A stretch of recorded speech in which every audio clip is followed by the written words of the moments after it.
95% Australia మొత్తం ఖాళీగా ఉంది. ఇదే ఆస్ట్రేలియా ప్రపంచంలోనే అతిపెద్ద దేశాలలో 6వ స్థానంలో ఉంది.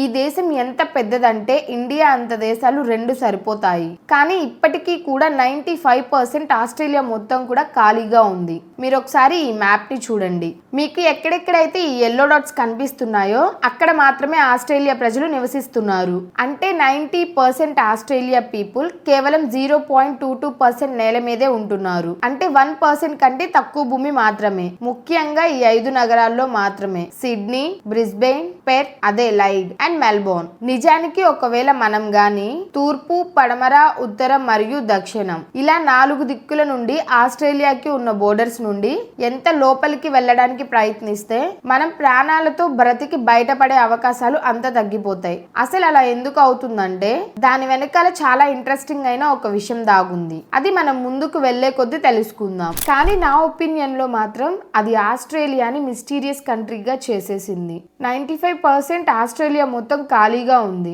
అది మాత్రం నిజం. కానీ దాని వెనుక మాత్రం ఒక బలమైన కారణం దాగుంది. చరిత్ర దాన్ని మన నుండి, అంటే మన ఇండియన్స్ నుండి దాచుంచాలనుకుంది. మన ఇండియన్స్ తో పాటు మిగిలిన దేశాల ప్రజల నుండి కూడా దాచుంచింది. మనందరికీ తెలుసు, ఆస్ట్రేలియాలో ఒరిజినల్ గా ఉండే ప్రజలు ఎవరైతే ఉంటారో వాళ్ళని అబోరిజినల్స్ అని పిలువబడేవారు. కానీ ఈ రోజు మనం చూసినట్లయితే ఆస్ట్రేలియాలో మొత్తం తెల్ల జాతీయులు మాత్రమే నివసిస్తున్నారు. అయితే అసలు అబోరిజినల్స్ కి ఏమైంది? బ్రిటిష్ వాళ్ళు మన ఇండియాకి చేసిన అన్యాయం ఏంటి అన్నది తప్పకుండా మనందరం వినే ఉంటాం. వాళ్ళు మనల్ని రూల్ చేసినప్పుడు ఎలా మన వాళ్ళని టార్చర్ చేశారు, ఎలా ఎక్స్ప్లాయిట్ చేశారు అని. కానీ ఈ నాగరికులైన బ్రిటిషర్స్ అబోరిజినల్స్ కి చేసిన అన్యాయం ఏంటి అనేది మాత్రం మనం ఏ పుస్తకంలోనూ చదివి ఉండం. ఎంత ఘోరంగా అబోరిజినల్స్ ని ఊచకోత కోసారు, అందరినీ ఎంతలా పీడించారు అన్నది మాత్రం ఆస్ట్రేలియన్ చరిత్రలోనే ఒక చీకటి ఘట్టంగా చెప్పొచ్చు. ఎలా అన్నది తెలియదు కానీ దీన్ని ప్రపంచం నుండి దాచేశారు అన్న మాట మాత్రం నిజం. సో మనం ఈ విషయం గురించి తెలుసుకోవాలంటే మాత్రం మనం ఈ కథ మొదలైన సంవత్సరం 1606 ఎప్పుడైతే మొదటిసారి ఆస్ట్రేలియా కనుగొనబడిందో అప్పటి నుండి తెలుసుకోవాలి. మనం ఇప్పుడు తెలుసుకోవాల్సింది ఏంటంటే ఆస్ట్రేలియా యొక్క ఒరిజినల్ నివాసులు అంటే అబోరిజినల్స్ లేదా ట్రాస్టాక్ ద్వీపవాసులు. ఈ కొలనైజర్స్ వారి స్థానాన్ని ఆక్రమించక ముందు వాళ్ళు అడవుల్లో ఉండేవాళ్ళు. అక్కడే జంతువుల్ని వేటాడి తిండి నీరు సమకూర్చుకునే వాళ్ళు. అలాగే వారి మెడిసిన్స్ అయినా లేదా ఆయుధాలైనా కూడా అక్కడే తయారు చేసుకునేవారు. వీళ్ళ కల్చర్ లో ఒక అపూర్వమైన విషయం ఉంది. వీళ్ళు ఎప్పుడూ కూడా వారి భూమిని డబ్బు కోసం ఇంకొకరికి అమ్మరు. అలాగని వారు ఆ భూమికి యజమానులు అని కూడా అనుకోరు. అందుకనే వీళ్ళకి ల్యాండ్ ఫెన్సింగ్ అనే కాన్సెప్ట్ కూడా లేదు. కానీ నాణ్యానికి మరో వైపుగా 17వ శతాబ్దంలో ప్రపంచమంతా బ్రిటిషర్స్ వ్యాపారం పేరుతో కొత్త భూములను కబ్జా చేసే దిశగా వారి పయనాన్ని కొనసాగిస్తున్నారు. ఆ పని మీద బ్రిటిషర్స్ ఇండియా, ఆఫ్రికా మరియు అమెరికా కూడా వెళ్లారు. అదే సమయంలో జనవరి 26, 1788లో కొంతమంది బ్రిటిష్ వాళ్ళు ఆస్ట్రేలియాలో ఉన్న బాటనీ బే అనే ప్రాంతాన్ని కనుగొన్నారు.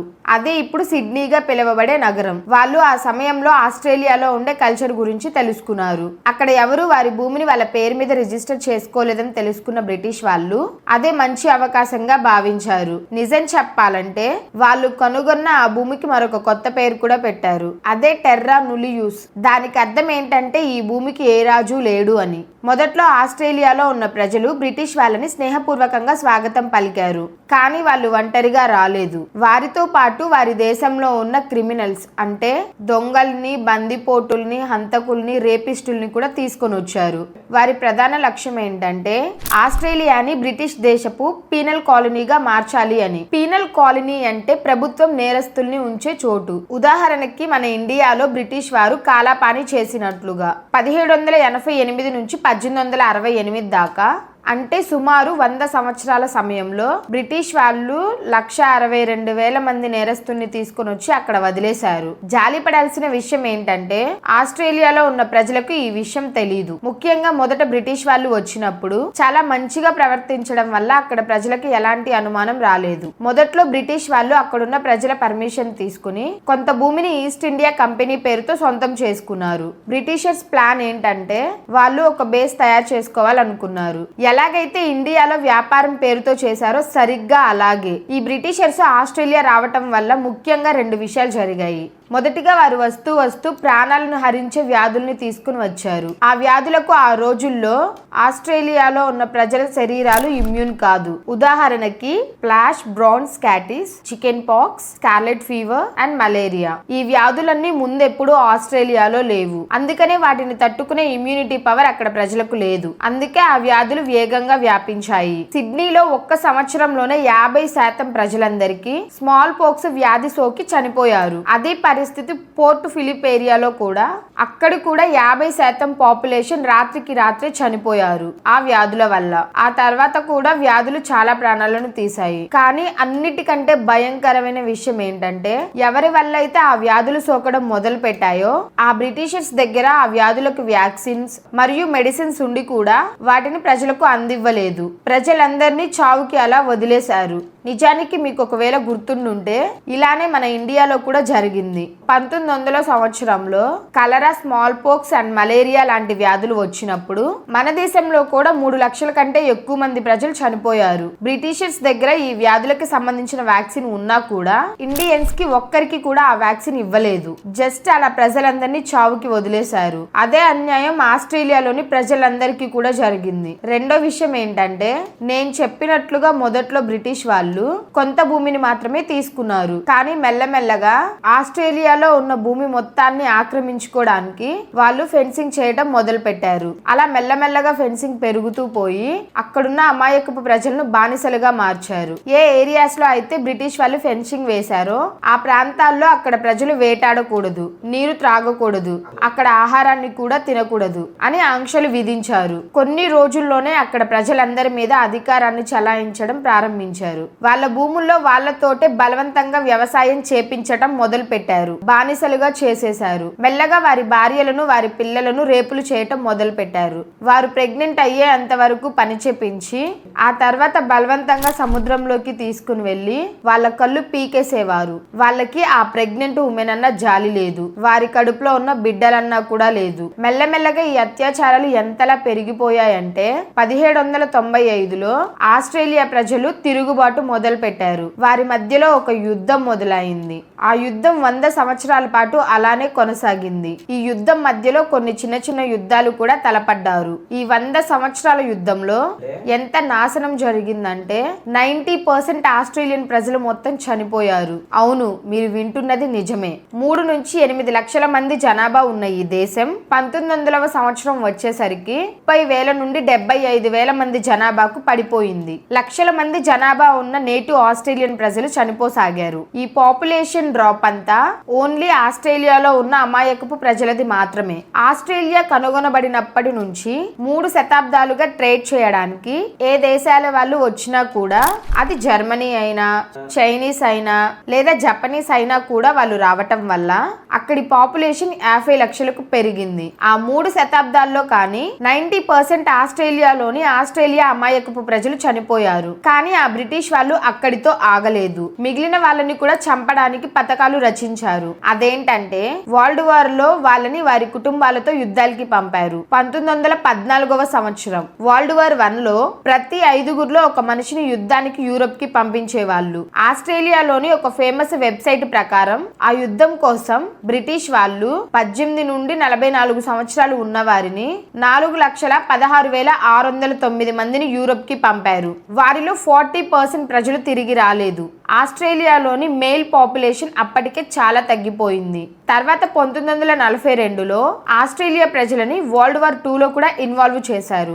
ఆస్ట్రేలియా బ్రిటన్ లోని ఒక కాలనీగా మారడంతో బ్రిటన్ తరపున పోరాడి చాలా మంది ప్రజలు వారి ప్రాణాలను కోల్పోయారు. ఆస్ట్రేలియా మీద చాలా సార్లు ఎయిర్ అటాక్స్ కూడా జరిగాయి. 1942, 1943 ఈ సంవత్సరాల మధ్య జపాన్ ఉత్తర ఆస్ట్రేలియా పైన 90 టైమ్స్ పైగా అటాక్ చేసింది. ఈ 2 యుద్ధాల్లోనూ అక్కడి వారు తమ ప్రాణాలను కోల్పోయారు.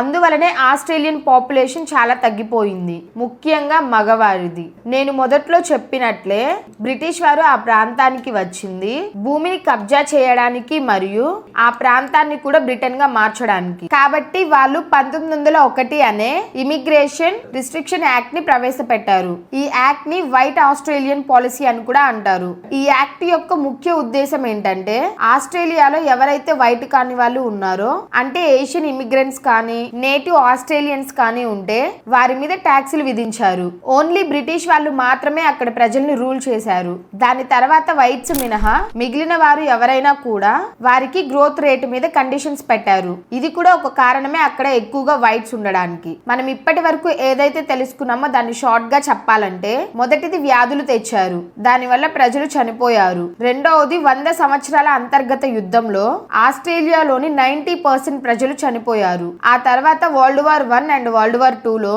వారి జనాభా పైన పెద్ద దెబ్బ పడింది, ముఖ్యంగా మగవారి సంఖ్య పైన. చివరిగా ఆ ఇమిగ్రేషన్ యాక్ట్ వల్ల ఏదైతే మైగ్రెంట్స్ వల్ల కొంచెమైనా పెరిగే అవకాశం ఉందో అది కూడా ఆగిపోయింది. ఆస్ట్రేలియా యొక్క ప్రస్తుత పరిస్థితి ఏంటంటే, అక్కడ ఇప్పుడు 2 కోట్ల మంది జనాభా నివసిస్తున్నారు. కానీ ఆ దేశంలో ఇప్పుడు 3.8% మంది మాత్రమే నేటివ్ ఆస్ట్రేలియన్స్, అంటే 10 లక్షల మంది మాత్రమే నేటివ్ ఆస్ట్రేలియన్స్ జీవిస్తున్నారు. ఈ జనాభా ఇండియాలోని ఒక నగరంలో ఉన్న జనాభా కంటే చాలా తక్కువ. ఇప్పటిదాకా మనం చరిత్రను చదివి ఆస్ట్రేలియాలో మొదట్లోనే 90% జనాభా ఎలా తగ్గిపోయిందో తెలుసుకున్నాము. ఇప్పుడు ఇక్కడ మెయిన్ క్వశ్చన్ ఏంటంటే, జనాభా పెరిగిన తర్వాత కూడా ఆస్ట్రేలియాలో ఉన్న 95% భూమి ఇంకా ఖాళీగానే ఉంది. ఎందుకని? ఇప్పటిదాకా ఈ వీడియో చూసారంటే ఈ వీడియో మీకు ఎంతో కొంత నచ్చే ఉంటుంది. నచ్చితే ఒక లైక్ చేసి మన ఛానల్ ని సబ్స్క్రైబ్ చేసుకుని పక్కనే ఉన్న బెల్ ఐకాన్ ని ఆల్ లో పెట్టుకోండి. ఎందుకంటే ఆస్ట్రేలియాలో 3 ఎక్స్ట్రీమ్ వెదర్ కండిషన్స్ ఉంటాయి. ఎందుకని ఆస్ట్రేలియాలో ఉండే మెజారిటీ జనాభా అంతా ఆ 5 నగరాల్లోనే నివసిస్తున్నారు? దీని వెనక మరో పెద్ద కారణం జియోగ్రాఫికల్ లొకేషన్ వల్ల. ప్రతి సంవత్సరం ఆ దేశంలో వర్షాలు ఎలా పడతాయంటే అక్కడ సర్వే అవ్వటం అసాధ్యం. మనం ముందుగా ఆస్ట్రేలియా యొక్క చాలా ప్రత్యేకమైన జియోగ్రఫీని అర్థం చేసుకుందాం. మీరు ఈ మ్యాప్ ని క్షుణ్ణంగా గనుక పరిశీలిస్తే ఆస్ట్రేలియాలో 3 మేజర్ ల్యాండ్స్ ఉంటాయి. ఒకటి వెస్టర్న్ ప్లాటినం, అక్కడ 2/3% ఎడారి మాత్రమే ఉంది, కాబట్టి అక్కడ ప్రజలు నివసించడానికి అవకాశం లేదు. రెండవది సెంట్రల్ లోలాండ్, ఆ ఏరియా మొత్తం నదులు ఉన్నప్పటికీ కూడా ఆ నదులన్నీ ఉప్పు నీటితో నింపబడి ఉన్నాయి. అది రైతులకు వ్యవసాయానికి ఏమాత్రం పనికిరాదు. మూడవది ఈస్టర్న్ ఐలాండ్స్, ఇందులో కెప్యార్కు పెనిసులా నుండి బేస్ పాయింట్ ఐలాండ్ వరకు మొత్తం చెట్లు, కొండలు, అడవుతో నిండి ఉంది. ఆ ప్రాంతంలో తినడానికి తిండి, తాగడానికి నీరు ఉన్నప్పటికీ కూడా ఆస్ట్రేలియా ప్రజలకు మెల్లగా అక్కడ నివసించడం కష్టంగా మారింది. డిజర్ట్ ఫ్లడ్స్ మరియు సైక్లోన్స్ కూడా ఉన్నాయి. కానీ అలా ఎందుకు అయింది? మొదటిగా ఆస్ట్రేలియాలో దక్షిణ భాగానికి కింద అంటార్కిటికా యొక్క చల్లటి నీరు ఎప్పటికీ ఆవిరి కాదు, మేఘంగా మారదు. అందుకే ఆస్ట్రేలియాలోని ప్రదేశాల్లో పెద్దగా గ్రీనరీ ఏం కనిపించదు. ఇక్కడ నీరు ఆవిరయ్యి మేఘాలుగా మారదు. మారినా హోల్డ్ చేసుకోవడానికి పర్వతాలు లేవు. అందుకే ఆ ఏరియా మొత్తంలో వర్షాలే పడవు. అందుకే ఆస్ట్రేలియాలోని 70% భూమి ఎడారిగానే ఉండిపోయింది. ఆస్ట్రేలియాలోని అగ్రికల్చర్ ఇండస్ట్రీకి ప్రతి సంవత్సరం 1.1 బిలియన్ దాకా ఖర్చు అవుతుంది. క్వీన్స్ ల్యాండ్ గురించి మాట్లాడుకోవాలి అంటే ఆస్ట్రేలియాలోని మేజర్ సిటీ అది. కానీ 2017లో దాన్ని ప్రభుత్వం కరువు ప్రాంతంగా ప్రకటించింది. అసలు ఆస్ట్రేలియాలో ఇంత ఉప్పు నీరు ఎందుకుంది? దాన్ని అర్థం చేసుకోవడానికి ప్రయత్నిద్దాం. సెంట్రల్ లోలాండ్ గురించి మాట్లాడుకుంటే అక్కడ ఉన్న మట్టి కానీ రాళ్లు కానీ కొన్ని లక్షల సంవత్సరాల క్రితం నుండి అక్కడే ఉన్నాయి. అవి ఏమైనా వర్షం పడినప్పుడు పగిలి అక్కడ ఉన్న నీటిలో కలవడం వల్ల అది ఉప్పుగా మారే అవకాశం ఉంది. ఆస్ట్రేలియాలో అన్ని సార్లు వరదలు, తుఫాన్లు ఎందుకు వస్తాయి? ఇలా చూడండి, ఆస్ట్రేలియా ఈక్వేటర్ కంటే కింద ఉంది అండ్ ఈక్వేటర్ ఉన్న స్థానం ఏదైతే ఉందో ఆ స్థానంలో సన్లైట్ డైరెక్ట్ గా పడుతుంది. కాబట్టి ఆ ప్లేస్ ఎప్పుడు వేడిగా ఉంటుంది. మన భూమి వెస్ట్ నుండి ఈస్ట్ కి రొటేట్ అవుతుంది. దాని వల్ల దాని ఆపోజిట్ వైపు చాలా బలమైన గాలులు వీస్తాయి, వెస్ట్ టు ఈస్ట్. ఈ 2 కారణాల వల్ల పెసిఫిక్ ఓషన్ లో ఉండే వేడి నీరు ఆ గాలిలో కలిసి ఆస్ట్రేలియాలో ఉన్న ఈస్ట్ ఏరియాకి చేరుకుంటుంది. ఆస్ట్రేలియాలో మేఘాలు కమ్ముకుంటాయి. ప్లస్ అక్కడ ఒక పెద్ద పర్వత శ్రేణి ఉంది, అది మేఘాలను ముందుకు రాకుండా ఆపుతుంది. కాబట్టి ఆ మేఘాలు అక్కడే వర్షించి అక్కడ గ్రీన్ ఏరియాగా మారిపోయింది. ఆస్ట్రేలియా వర్షాల వెనుక ఉన్న మొదటి కారణం. మరి రెండవ కారణం తెలుసుకుందామా? రెండవ సినారియోలో పసిఫిక్ ఓషియన్ లో నుంచి పారుతున్న వేడి నీరు తూర్పు దిక్కుగా వచ్చి పెద్ద మొత్తంలో ఫిలప్ అయిపోతుంది. ఆ వేడి నీరు క్రింద చల్లటి నీరు ఉండటంతో అక్కడ ఒక రష్ ఏర్పడుతుంది. అది అమెరికా వైపుగా వెళ్తుంది. పైన నీరు కింద నీరు ఆపోజిట్ డైరెక్షన్ లో వెళ్ళటం వల్ల ఒక స్టార్క్ కాంట్రాక్ట్ క్రియేట్ అవుతుంది. ఇక్కడ మీరు అర్థం చేసుకోవడానికి ప్రయత్నించండి. దీనివల్ల ఇంకా వేగంగా గాలులు వీస్తాయి. అక్కడ మేఘాలను ముందుకు పోనివ్వకుండా పర్వత శ్రేణి అడ్డుకుంటుంది. ఈ పరిస్థితులన్నీ ఆస్ట్రేలియాలో తుఫానులకు దారి తీస్తాయి. నిజానికి వారికి అదేం కొత్తేం కాదు. ఆస్ట్రేలియాలో ప్రతి సంవత్సరం 3 నుంచి 4 సైక్లోన్స్ ని తట్టుకుని తీరాల్సిందే. దాని వల్ల చాలా నాశనం జరుగుతుంది. మనకి దీని వల్ల అర్థమైంది ఏంటంటే, మనం మొత్తంగా మాట్లాడుకుంటే ఆస్ట్రేలియా హిస్టరీలోనే చాలా వరకు జనాభా దెబ్బతినింది. అండ్ ఇప్పుడు దానికి ఉన్న క్లైమేట్ కండిషన్స్ వల్ల కూడా చాలా వరకు జనాభా తక్కువగా ఉంది. అందుకనే ఆస్ట్రేలియాలోని 95% భూమి ఖాళీగా ఉంది.